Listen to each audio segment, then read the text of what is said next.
ഇനി എല്ലാവർക്കും ലോൺ, എല്ലാവർക്കും ഫോൺ. 0% പലിശരഹിത വായ്പാ സംവിധാനത്തോടുകൂടി ഞങ്ങളുടെ പൂക്കോട്ടുംപാടം കരുവാരുകുണ്ട് ഷോറൂമുകളിൽ നിന്നും. Modoc your mobile doctor, Pookkottumpadam branch, Karuvarakundu.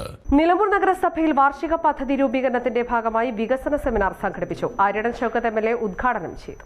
പുതിയ നിയമനിർമ്മാണത്തിലൂടെ അധികാരങ്ങൾ കൂടുതൽ താഴെത്തട്ടിലേക്ക് കൊടുക്കാനുള്ള നിയമനിർമ്മാണം ഉണ്ടാക്കിയതിനു ശേഷം ജനകീയ ആസൂത്രണ പദ്ധതി തുടങ്ങിയ സമയത്തും അതിന് പിന്നെയും മാറി മാറി വരുന്ന ഗവൺമെന്റുകൾ, ഞാൻ അവിടെ രാഷ്ട്രീയം അല്ല ഞാൻ പറയുന്നത്, അന്ന് നമ്മളോട് പറഞ്ഞൊരു കാര്യമുണ്ട്.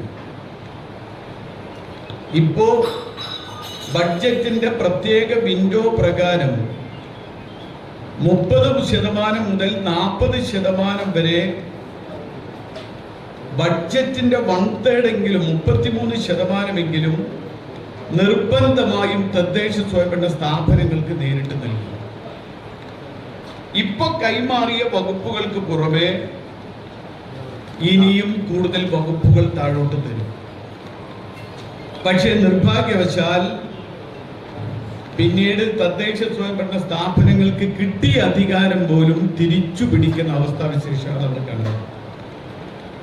മാത്രമല്ല 33% തരുമെന്ന് പറഞ്ഞ ഒരു സർക്കാരും ഇതുവരെ 27% കൂടുതൽ തദ്ദേശ സ്വയംഭരണ സ്ഥാപനങ്ങൾക്ക് നൽകിയിട്ടില്ല.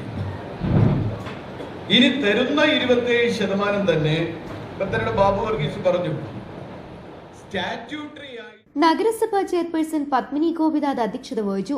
ആസൂത്രണ സമിതി ഉപാധ്യക്ഷൻ ഡോക്ടർ ബാബു വർഗീസ് സെമിനാറുമായി ബന്ധപ്പെട്ട പ്രവർത്തനങ്ങൾ വിശദീകരിച്ചു. വൈസ് ചെയർമാൻ ഷൌക്കത്ത് അലി കൂമഞ്ചേരി മുഖ്യപ്രഭാഷണം നടത്തി. സ്റ്റാൻഡിംഗ് കമ്മിറ്റി ചെയർപേഴ്സൺമാരായ മുംതാസ് ബാബു, സ്മിതമോൾ, മുസ്തഫ കളപ്തംപടിക്കൽ, മേരീസ് ഷിബു, സുരേഷ് പാത്തിപ്പാറ, കൌൺസിലർമാർ, നിർവഹണ ഉദ്യോഗസ്ഥർ, നഗരസഭാ ജീവനക്കാർ, ആസൂത്രണ സമിതി അംഗങ്ങൾ, കുടുംബശ്രീ, ആശാപ്രവർത്തകർ തുടങ്ങിയവർ സംബന്ധിച്ചു.